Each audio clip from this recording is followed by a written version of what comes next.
Se dovesse ricevere lei questa telefonata, risponde: "Pronto, sono Roberto Campagnolo" e le chiedono: "Ha gradito questi 4 anni e mezzo di amministrazione Pavan?"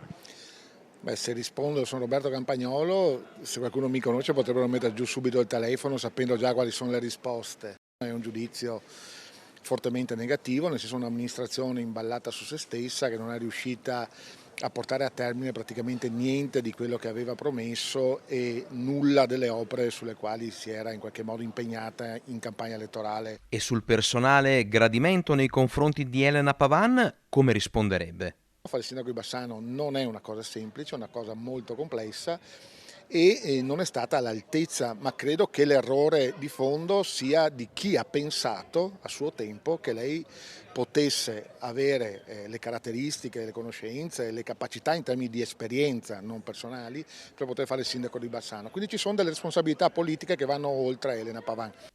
Infine, una panoramica sui nomi degli altri papabili: Riccardo Poletto, Nicola Finco, Roberto Marin, Giovanni Cunico, Andrea Zonta e Alberto Favero.